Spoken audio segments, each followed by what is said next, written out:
자, 오래된 전선, 5G 인터넷 인프라 구축. 자, 전선. 일단 LS가 있을 거예요.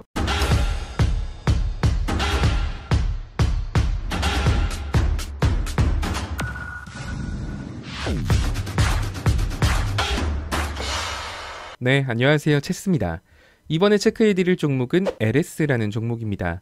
LS는 LS그룹의 지주회사죠. 지주회사라는 건 LS 아래에 LS 전선도 있을 거고 다양한 회사들이 있을 거예요. 그 회사들이 얻는 수익에 대한 배당이라던가 브랜드 수수료 등등 이런 걸 받아서 매출을 올리는 몸통격인 회사라고 생각을 하시면 돼요. 그러다 보니까 굉장히 무겁고 좀 밑에 있는 자회사들보단 움직임이 더딥니다. 하지만 재무적인 안정성이 굉장히 높고 배당도 잘 주는, 쉽게 말해서 그렇게 크게 리스크가 있지 않은 우량주라고 생각을 하시면 돼요. 자, 이런 지주회사들이 꽤나 여러 개가 있는데 LG 같은 경우도 지주사죠. 두산도 지주사고, 그런 종목들 움직임 보면 굉장히 움직임이 크진 않아요. 최근에 LG는 좀 크게 움직이긴 했지만 거의 거북이라고 생각하시면 돼요. 느릿느릿, 그래도 꾸역꾸역 요런 느낌. 빠져도 다른 종목들 5% 10% 빠질 때 혼자 한 2-3% 정도 빠진다, 요렇게 생각을 하시면 됩니다. 따라서 이런 종목은 빠른 흐름이 나오지는 않지만 안정성이 높기 때문에 내가 좀 안전한 종목을 선호해요 하시는 분들은 충분히 눈여겨볼 종목이라고 생각합니다. 자, 주로 LS가 어떨 때 시세가 많이 나오냐, 지주회사긴 하지만 케이블 관련해서 뉴스가 나오거나 하면은 시세가 나오는 종목이에요. 최근에는 친환경 에너지로서 풍력 도 있을 거고, 이번에 미국 그 인프라 투자 정책을 봐도 그 노후화된 케이블 전면적으로 교체하겠다 이런 말들도 나오잖아요. 거기에 대한 수혜주이기도 합니다. 또 해적 케이블도 하는데 여기에 대해서는 구글하고 페이스북이었나? 구글 페이스북 맞나요?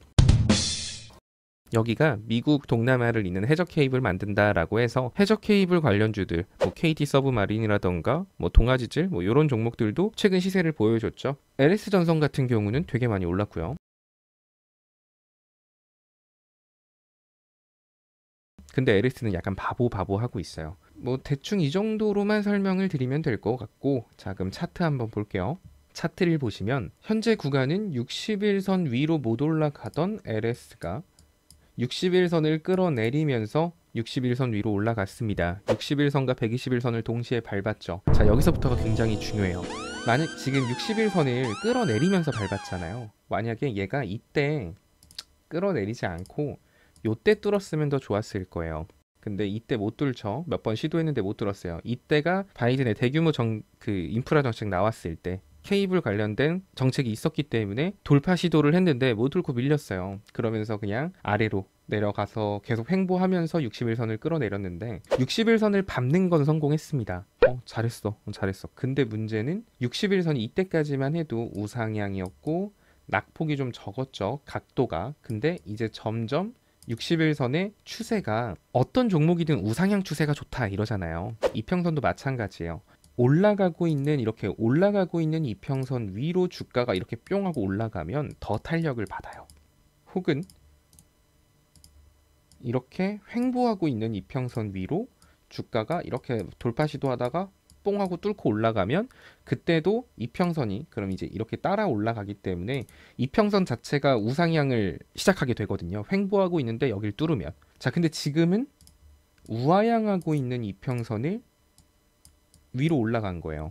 자, 그럼 여기서 얘가 갑자기 이평선이 이렇게 뿅 하고 올라갈까요? 그렇진 않을 거예요. 일단은 이렇게 내려갔다가 얘가 이 자리를 뚫었기 때문에 이 자리를 계속 최소한 유지는 해줘야 이평선 각도가 이렇게 내려가던 게 횡보를 할 거고 이렇게 위로 올라갈 수 있게 되는 겁니다. 그래서 지금 LS 같은 경우는 현 구간 뚫은 건 굉장히 장한 일이긴 한데 최소한 68,000원에서 7만원 사이를 일정 시간 횡보하는 건 필요합니다. 근데 만약에 얘가 이번에 여기서 뚫은 척하고 밑으로 내리꼽죠? 그럼 그때 무슨 일이 발생할까요?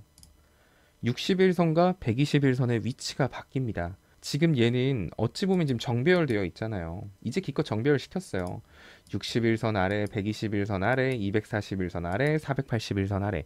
자, 장기 이평선들을 이렇게 정배열해 놨는데 이번에 이 기회를 살리지 못하고 만약에 65,000원 이 자리까지 이탈하고 내려간다? 그러면 60일선과 120일선의 위치가 바뀝니다. 그때부터는 이평선이 하나 둘씩 어긋나기 시작하는 거예요. 우하향하는데 심지어 역배열까지 한다? 그랬을 땐 투자 기간이 굉장히 길어질 수 있다라는 거. 그치만 안전한 종목은 맞아요. 이런 거 먼저 좀 인지를 해두시고 주봉 차트를 보시면, 자, 주봉 차트 481선 뚫고 이탈 안 하고 계속 움직이고 있네요. 그럼 이 종목은 481선이 마지노선이라고 생각을 하시면 돼요. 자, 그럼 적어도 481선은 절대 이탈하면 안 된다라는 거죠. 자, 그 자리는 한 63,500원 정도 선이 될 텐데, 아까 65,000원짜리 중요하다고 했잖아요. 그러면 63,000원까지, 63,500원까지 더 봐주죠. 조금 더 분할 매수하면 되니까. 자, 이 자리를 이탈하게 되면은 그때는 주봉 차트도 망가지기 시작할 거예요. 그리고 월봉 차트도 망가질 거고. 그러니까 우리는 LS를 접근한다라고 하면 이 회사가 안전하고 좋고 재료도 많은 건 알겠어요. 그런데 63,500원을 이탈을 하면 굉장히 긴 호흡이 필요할 수도 있어요. 그렇게 됐을 때는 일봉 무너지죠, 주봉 무너지죠, 월봉 무너지죠, 분봉까지 무너져요. 뭐 분봉은 당연히 제일 먼저 무너지겠죠. 이런 식으로 모든 차트가 다 무너지는 상황이 발생되는 자리가 63,500원 요 정도 선이라고 생각을 하시면 됩니다. 그러니까 63,500원까지는 분할 매수를 하고 63,500원 이탈하면 빠진다고 막 흥분해서 막 어떡하냐 추매야지 이렇게 하시지 말고, 이때부터는 가지고 있는 물량을 내가 수익 볼 때마다 천천히 털어낸다, 이런 생각으로 접근하시는 게 좋을 거예요. 이 종목이 나쁜 종목은 결코 아니에요. 그렇다고 내가 물린다라고 해서 그냥 에라 모르겠다 그냥 홀딩하자, 계속 사 라고 해도 먹고 나올 수 있는 종목은 맞는데, 아마 여러분들이 굉장히 지루해하지 않을까라는 생각을 합니다. 만약에 이게 지주회사가 아니라 좀 가벼운 종목이라고 한다면 이슈에 따라서도 금방금방 차트 추세를 바꾸고 하는데, 그게 아니다. 얘는 지주회사다, 자회사가 아니라. 그러니까 긴 싸움이 될 수도 있는 종목이기 때문에 기회비용 차원에서는 63,500원까지는 분할로 접근하셔도 상관이 없지만 거기 이탈하면은 조금 그래요.